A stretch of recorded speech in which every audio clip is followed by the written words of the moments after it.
देखो यार, पैसा हो तो क्या नहीं हो सकता। अपना भी 4-4 बंगला हो सकता है, 2 दिल्ली में, 1 मुंबई में, 1 लंदन में, दूर कहीं झारखंड में 1 फार्म हाउस भी हो सकता है। समझ रहे हो आप समझ रहे हो। मैं ऐसी बातें क्यों कर रहा हूँ, अगर आप नहीं समझे तो इस वीडियो के अंत तक समझ जाओगे। नमस्कार, क्रिको देख रहे हैं आप, मैं हूं रौनक। और इतिहास उठा के देख लीजिए, हर साल जब जब अगस्त के बाद सितंबर का महीना आता है तो कहीं ना कहीं से खिलाड़ियों की इनकम का, यानी उनकी आय का लोगों को पता चल जाता है।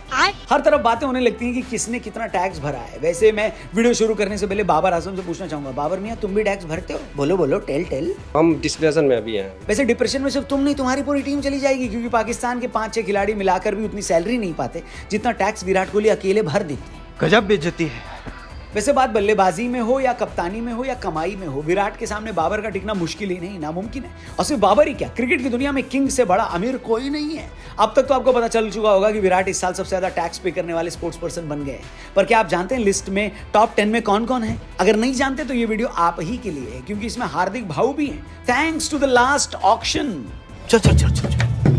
तो इस समय विराट कोहली फिलहाल क्रिकेट से ब्रेक पर चल रहे हैं और वो अपने परिवार के साथ इस वक्त अपने इंग्लैंड के घर में रह रहे हैं। वैसे सिर्फ विराट ही नहीं, कई और भारतीय खिलाड़ियों के घर हैं इंग्लैंड में। वो कौन कौन है वीडियो में आगे बताऊंगा, क्योंकि टैक्स देने वाले वो 2 खिलाड़ी भी इस लिस्ट में शामिल है। फिलहाल बात किंग कोहली की, जो अपने खेल के साथ साथ कमाई के मामले में भी टॉप पर है। फॉर्च्यून इंडिया की रिपोर्ट के मुताबिक विराट ने इस बार 66 करोड़ का टैक्स दिया है। क्या अल्लाह इससे आगे भी होता है? हाँ बिल्कुल होता है, क्योंकि क्रिकेट के अलावा विराट कोहली अलग अलग जरिए से अपने और अपनी फैमिली की लाइफ सिक्योर कर रहे हैं और खूब कमाई कर रहे हैं, जिसमें ब्रांड एंडोर्समेंट के साथ साथ अलग अलग कंपनियों में मोटा इन्वेस्टमेंट भी उन्होंने कर रखा है। यही वजह है कि विराट ने सरकार को टैक्स के रूप में 66 करोड़ का टैक्स दिया है और विराट का कुल नेटवर्थ 1050 करोड़ से भी ज्यादा हो गया है। इस लिस्ट में दूसरे नंबर पर हैं महेंद्र सिंह धोनी। 38 करोड़ का टैक्स देने वाले माही भी कुछ कम नहीं है।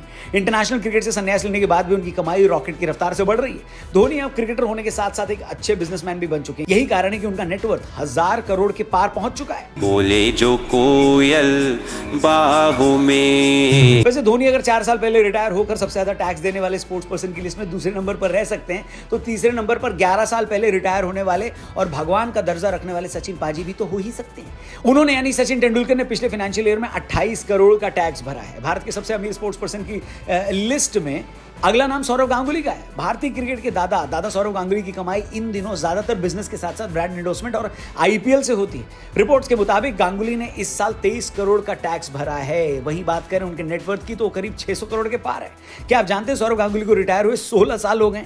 खैर आगे बढ़ते हैं, जानते हैं लिस्ट में अगला खिलाड़ी कौन है। जी हां, हार्दिक पांड्या, जिन्होंने भरा है 13 करोड़ का टैक्स। बीसीसीआई के ए ग्रेड कॉन्ट्रैक्ट में शामिल स्टार खिलाड़ी हार्दिक को इस साल क्रिकेट फीस के तौर पर करीब 5 करोड़ रुपए मिले। हार्दिक के पास गुजरात के बड़ौदा में एक आलीशान पेंट हाउस है जिसकी कीमत 3.6 करोड़ से भी ज्यादा बोली गई है। हार्दिक का मुंबई के वर्सोवा में एक 2 BHK अपार्टमेंट है और बांद्रा में 30 करोड़ रुपए का अपार्टमेंट है। इस लिस्ट में अगले स्पोर्ट्स पर्सन है पंत। और जब किसी लिस्ट में ऋषभ भाई का नाम देखता हूं तो भाई वो एक्सीडेंट का सीन याद आ जाता है। फिर याद पड़ता है कि ऋषभ पंत के वो दिन जब वो गुरुद्वारे में अपनी माता जी के साथ रहते थे। आज वही लड़का मौत को मात देकर देश के लिए 10 करोड़ का टैक्स भर रहा है। इतना पैसा तो मुझे लगता था कि सिर्फ बड़े डब्लू के नीचे होता होगा, मगर ऋषभ पंत ने इतना बड़ा टैक्स भर दिया। और ऐसा इसलिए क्योंकि भारत के इस सबसे चमकदार क्रिकेटर को कई ब्रांड्स ने अपना ब्रांड एम्बेसडर बनाया है। पंत की आईपीएल में ही 16 करोड़ की कमाई हो जाती है। क्रिकेट के खेल में सबसे ज्यादा कमाई करने वाले खिलाड़ियों की लिस्ट में शामिल ऋषभ पंत के पास 2024 तक कुल संपत्ति लगभग 100 करोड़ रुपए की है। तो ये हैं वो 6 भारतीय क्रिकेटर्स जिन्होंने करोड़ों का टैक्स भरा है। इस लिस्ट में भारतीय टीम के कप्तान रोहित शर्मा का नाम कहीं नजर नहीं आया। ऐसे में फैंस पूछ रहे हैं कहीं ऐसा तो नहीं कि रोहित भाई टैक्स देना ही भूल गए।